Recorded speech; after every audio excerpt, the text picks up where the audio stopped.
আসসালামু আলাইকুম রহমতুল্লাহ বরকাত। প্রিয় দর্শক, আজকে এমন একটা ভিডিও নিয়ে আপনাদের সামনে এসেছি। আসলে আজকে একটা ইউটিউবে একটা ভিডিওটা দেখলাম, যা দেখে রীতিমতো আমার হৃদয়ে রক্তক্ষরণ হয়েছে। মানুষের চরিত্র কি আসলে কেমন হতে পারে? আজকে আপনারা জানেন, এই আমাদের ছাত্রছাত্রীরা, কলেজের ইউনিভার্সিটির ছাত্রছাত্রীরা তারা ট্রাফিকের দায়িত্ব পালন করতেছে। তারা ট্রাফিকের দায়িত্ব পালন করা অবস্থায় হঠাৎ করে একটা পিকআপ মাইক্রোবাস তাদের সামনে আসলো।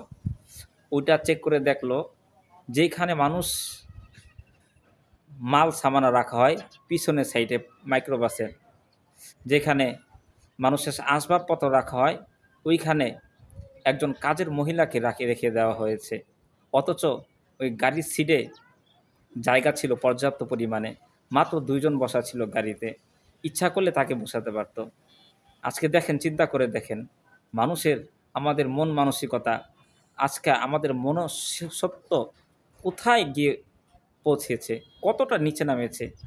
একটা মানুষের চরিত্র কি এমন হতে পারে? ভিডিওটা দেখে আমার কাছে খুবই খারাপ লাগলো। সেও তো একজন মানুষ। আপনি যাকে দিয়ে বাজার করাইতেছেন, আপনি যাকে দিয়ে আপনার ঘরটাকে সুন্দর রাখতেছেন, যাকে দিয়ে আপনি এত কিছু করতেছেন, সব কিছু করাচ্ছেন, অথচ তাকে আপনার পাশে বসাতে পারেন না। আপনার গাড়ির সাইডে জায়গাও হয় না। ওই পিছনে যেখানে মাল সামানা রাখা হয় সেখানে তাকে যদি রাখতে হয়, তাহলে আপনার আমার এই মন মানসিকতা দিয়ে কিভাবে দেশটাকে পরিবর্তন করব বলেন? একটা মানুষের অর্থ, সম্পদ, প্রভাব প্রতিপত্তি হলেই সে ভালো মানুষ হয়ে যায় না। একটা মানুষের ভালো মানুষ হওয়ার জন্য তার আখলাক, স্বভাব, চরিত্র ভালো হতে হয়। যদি আমাদের সমাজটাকে পরিবর্তন করতে চাই, তাহলে আমাদের আখলাককে পরিবর্তন করতে হবে, আমাদের আখলাককে সুন্দর করতে হবে, আমাদের চরিত্রকে সুন্দর করতে হবে। তাহলে এই দেশ, এই জাতিকে আমরা অনেক কিছু দিতে পারবো, এই দেশটাকে অনেক সুন্দর করে সাজাতে পারবো।